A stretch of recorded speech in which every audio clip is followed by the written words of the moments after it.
Melihat-lihat karya seni brilian Leonardo da Vinci, kita tidak hanya dapat menemukan sketsa pesawat yang jauh lebih maju dari zamannya, tapi juga roda aneh seperti ini. Dilihat dari komentar yang dia tulis pada sketsa-sketsa itu, beginilah menurut pendapatnya seperti apa rupa mesin gerak abadi. Umat manusia telah memimpikan ini sejak awal waktu. Secara hipotesis, mesin ini dapat bekerja tanpa batas atau bahkan menciptakan energi dari ketiadaan. Dalam video ini saya akan menjawab pertanyaan berikut. Rahasia apa di balik roda Da Vinci? Apakah Nikola Tesla benar-benar menemukan mobil dengan generator energi tak terbatas? Dan model mesin gerak abadi apa yang hampir menggapai keberhasilan?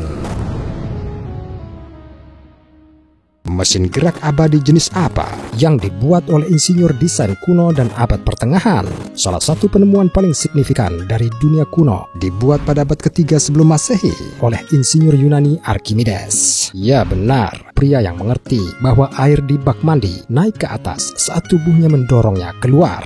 Ketika merasa tersadarkan, dia berteriak, "Eureka!" Penemuan ini disebut prinsip Archimedes. Murid-muridnya mencoba mengambilnya sebagai dasar dan membangun mesin gerak abadi. Anda akan membutuhkan akuarium dengan tutup yang rapat, tetapi tanpa ada ikan di dalamnya, bola ringan berisi udara, beban berat, pengikat, dan batang logam, plus dudukan untuk roda dan mur. Dengan menggunakan semua bahan ini, buat bola Archimedes seperti ini dan tuangkan air ke dalamnya. Secara teori, mekanisme hanya membutuhkan satu dorongan untuk mulai berputar selamanya karena beban selalu menyeret bola ke bawah dan bola pada gilirannya akan didorong keluar dari air dan mempertahankan dirinya dalam gerakan. Tapi ada yang salah ya.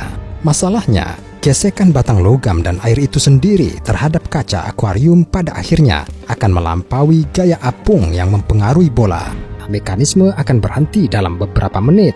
Ikan-ikan terusir dari rumah mereka. Dan untuk apa? Tapi mari kita kembali ke roda Da Vinci. Kita perlu memasang beberapa batang miring di dalamnya untuk selusin bola logam. Ini seharusnya terus berputar dan selalu mengarahkan roda ke arah tertentu. Tetapi bahkan jika Anda mencetak 3D mesin ini, Anda harus memindahkannya sendiri. Itu karena bola logam memberikan tekanan yang sama pada palang di kedua sisi, sehingga roda dengan cepat dibawa kembali ke keseimbangannya. Dan karena dia jenius, Da Vinci mengetahuinya bahkan sebelum mencoba membuat perangkat ini. Tetapi apakah tidak mungkin membuat mekanisme yang tipis dan cerdas yang mampu mengkompensasi menghilangnya energi? Mesin gerak abadi jenis apa yang ditemukan oleh pembuat jam?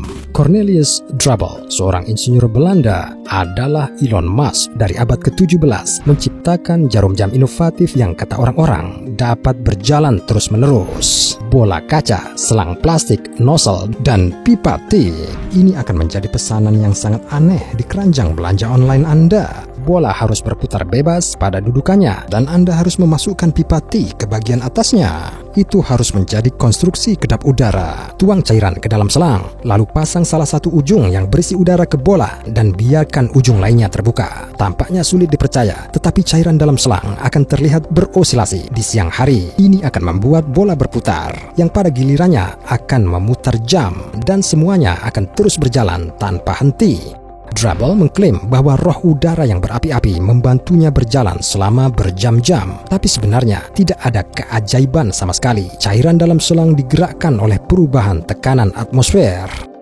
Prinsip serupa digunakan oleh James Cox pada abad ke-18, kecuali dia memutar jam dengan bantuan barometer air raksa, bukan selang yang diisi cairan. Hasilnya, ini cukup untuk memutar perangkat sekali dan melihatnya bekerja selama beberapa dekade. Tapi mari kita lihat, baik mekanisme Drebbel dan Cox mengandalkan kekuatan eksternal untuk mendapatkan momentum. Ini didorong oleh atmosfer bumi dan ini jelas bukan mesin gerak abadi. Selain itu, pada abad ke-18 yang sama, Émile du Châtelet, seorang ilmuwan Prancis, mengatakan bahwa energi kinetik tidak dapat berasal dari ketiadaan. Hal ini menjadi dasar hukum kekekalan energi yang menyatakan bahwa energi tidak dapat diciptakan, hanya dapat diubah dari satu bentuk ke bentuk lainnya. Pada saat yang sama, kehilangan daya tidak dapat dihindari dalam mekanisme apapun, mengingat gesekan dan aspek tambahan lainnya. Ini berarti bahwa tanpa dukungan eksternal, semua mesin mungkin akan berhenti cepat atau lambat. Mungkin sudah waktunya untuk melupakan mesin gerak abadi dan move on. Tetapi para penemu itu adalah orang-orang romantis yang putus asa. Jadi mereka beralih ke kekuatan yang telah dianggap magic selama berabad-abad. Apa yang dimaksud dengan mesin gerak abadi berbasis magnet? Roda magnet abadi ini dipatenkan pada tahun 1823. Ambil tutup roda, satu bola logam dan magnet permanen yang kuat. Perhatikan bahwa magnet harus lurus, tidak melengkung. Kita membutuhkan bola untuk menggelinding di dalam roda dengan bebas. Dekatkan magnetnya. Tugas Anda adalah memutar roda dan membuat magnet menjaga bola terus bergulir ke bawah. Gerakan bola akan membuat roda bergerak dan gaya gesekan akan dikompensasi oleh gaya magnet. Sekarang ini terlihat kredibel. Kita dapat menyempurnakan prinsip ini jika kita mengambil contoh mesin putar yang dirancang oleh insinyur Soviet Valery Dudyshev. Ini didasarkan pada magnet cincin besar dan dua cakram dengan magnet kecil. Kutub yang sama saling tolak-menolak dan ini membuat poros berputar. Jadi mengapa mesin gerak abadi seperti itu tidak dapat dipasang di semua mobil kita? Masalahnya adalah bahwa bahkan magnet tidak dapat berbuat apa-apa terhadap hukum kekekalan energi. Ini yang kita sebut permanen, tetap tidak dapat menghasilkan energi tanpa batas. Bahkan magnet terbaik seperti itu akan aus dalam 1000 tahun. Dan jika kita mencoba mengekstrak energi mekanik yang diubah dari objek ini tidak akan bertahan lebih dari 10 tahun. Pada saat yang sama, untuk menghasilkan daya yang cukup bagi mobil listrik agar jalan, kita membutuhkan magnet permanen multiton dan mobil hanya akan terperosok ke tanah dengan beban seperti ini. Bahkan kemudian para penemu tidak siap untuk berhenti mengejar mesin gerak abadi dan menggunakan kekuatan fisik lain.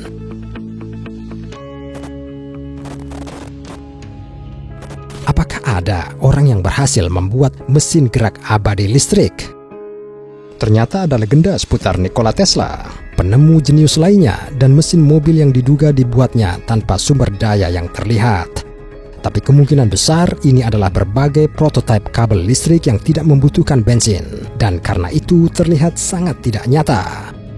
Namun pada awal abad ke-20, Tesla mematenkan mesin energi tak terbatas. Itu termasuk antena yang dapat Anda buat dari sepotong besar kayu lapis dan selembar kertas timah, kabel tembaga, dan kapasitor untuk menyimpan energi listrik. Antena harus ditempatkan tinggi di atas tanah, di atap misalnya, maka perlu dihubungkan ke salah satu kutub kapasitor dengan bantuan kabel. Kutub kedua harus diarde dan dihubungkan ke pipa komunikasi. Akibatnya, kapasitor mengisi daya secara perlahan tapi pasti. Tapi dari mana datangnya listrik? Tesla mengatakan bahwa itu semua berkat luminiferous ether. Jadi saya akan menerjemahkan ini ke dalam bahasa sains. Arus listrik dihasilkan oleh radiasi elektromagnetik apapun yang bersentuhan dengan antena, dapat berupa apa saja, mulai dari radiasi matahari hingga sinar kosmik. Lalu apa? Bisakah kita merakit perangkat ini dan nggak usah bayar listrik? Tunggu dulu, Anda harus menunggu seharian sampai Anda mengumpulkan daya yang cukup hanya untuk mengisi daya ponsel Anda. Dan antena harus seukuran lapangan sepak bola. Generator listrik abadi lainnya dibuat pada pertengahan abad ke-20 oleh insinyur Rumania Nicolae Carpen. Museolog mengatakan bahwa Carpen pile yang menggunakan elektroda platinum dan emas yang direndam dalam asam sulfat murni telah menyediakan energi selama lebih dari 70 tahun. Namun para ilmuwan percaya bahwa itu hanya mengubah panas eksternal menjadi tenaga. Setelah dipikir-pikir, penemuan Tesla dan Carpen memang hampir menjadi mesin gerak abadi. Tidak bisa kita sangkal kalau ini menghasilkan energi. Setidaknya selama ada sinar cahaya dan kehangatan di planet kita. Maksud saya, sampai kematian panas semesta. Tetapi apakah gerakan terus-menerus benar-benar mustahil? Pada 2021, ilmuwan Jerman pertama kali menciptakan kristal waktu. Objek mikroskopis ini berulang kali mengubah keadaannya dari waktu ke waktu dan dapat terus seperti ini selamanya. Meskipun kristal tidak menghasilkan energi apapun, ia juga tidak hilang meskipun ada gesekan atau faktor lain yang mempengaruhi. Bolehkah saya mengingatkan Anda bahwa ini adalah batu sandungan utama bagi semua penemu mesin gerak abadi di masa lalu. Jadi, bisakah kita akhirnya berada di ambang terobosan?